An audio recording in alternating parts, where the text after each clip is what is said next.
And we're back here at the D3Hoops.com Classic from the South Point Arena in Las Vegas, Nevada. Our quest to talk to all 20 teams, 20 games here in 4 days at the D3Hoops.com Classic. And I'm talking with Simpson Jr., Kate Nielsen, and Kate.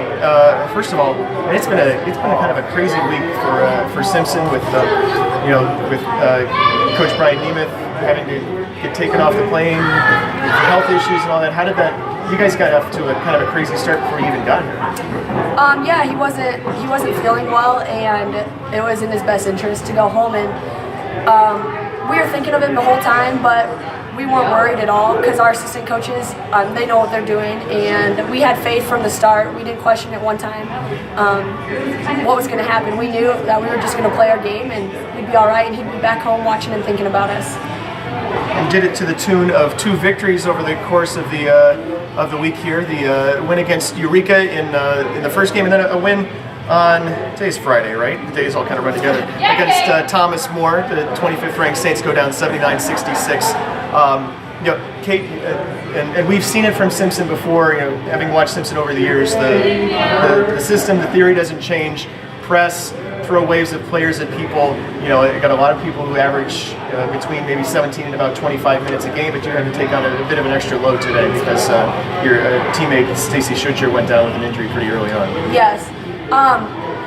She went down, and we didn't know if she was going to come back in, and it wasn't looking good, but we didn't question, we don't question when stuff like that happens. We have players that can step up. We have 14 amazing players. Everyone's awesome, and if anyone has to step up at any given time, they're going to do it.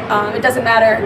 It doesn't matter who it is, when it is. I have faith in everyone, and everyone stepped up tonight. All 14 players did what they had to do so we could get that win. You ended up playing 31 minutes, 21 points, 14 rebounds, so a double-double, 5 steals, and 4 assists.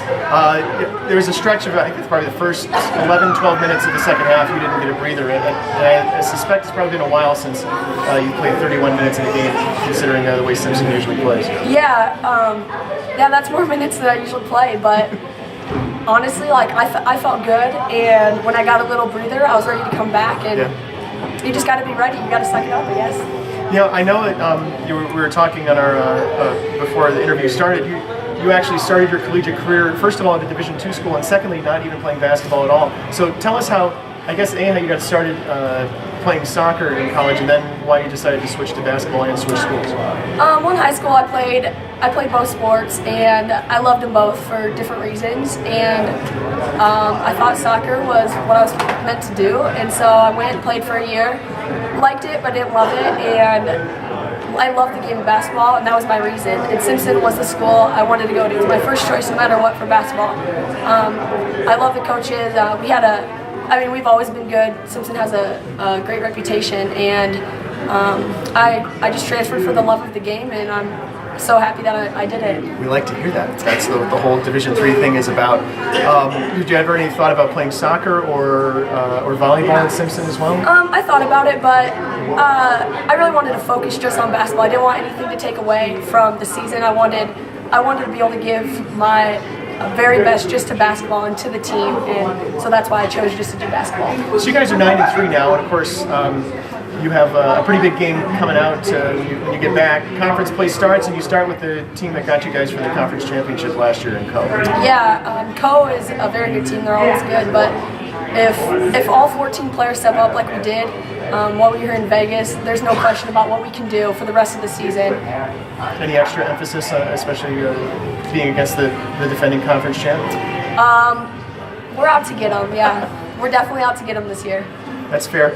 You mentioned, of course, Las Vegas, and it's been a lot of teams have gotten a lot of things done. What's the most interesting thing that you guys have done away from the basketball court here in Vegas? I would say just looking at everything on the strip. I rode the New York roller coaster. That was my highlight. Nice. I'm only 20, so I can't hit up the casinos, That's fine, yeah. So there's nothing wrong with it. So looking at everything was awesome. I've never been here. Just how everything is decorated, and it's just different than Iowa. Let's just say that. I know a lot of players coming out here as their first trip on a plane. Is that the case for you? Not the case for me. I've been on a plane quite a bit. Excellent. Yeah, it's but you come in and you see first of all how I don't know if you came in perhaps over Lake Mead and the Boulder Dam, and then you come in and it's desert, and then bam, buildings, and then the Strip, and then you land, just like a quarter of a mile from the Strip as well. It's definitely something everyone needs to see at least once in their life. So I know obviously your head coach can't be here. Do you have a message for Brian Niemuth after this week? I'm just happy we could come here and show you what we're going to do for the rest of the season, and I'm glad we could pull it off because we were thinking about you the whole time. That's Kate Nielsen, junior for Simpson College. Her team won 2 games here at the D3Hoops.com Classic. The second one defeating Thomas More, the 25-ranked Saints, 79-66. We'll be back. There's still more coverage to come from the D3Hoops.com Classic in Las Vegas.